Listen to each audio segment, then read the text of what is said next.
A big cobra lived in a forest. He was strong and proud. He hunted at night. He slept in the day. He became very fast. His hole was too small. He looked for a new home. He found a big tree. An anthill was near the tree. The cobra went near the anthill.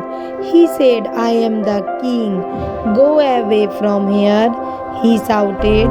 The ants were angry. They came out together. They climbed on the cobra. They beat the cobra hard. The cobra was in pain.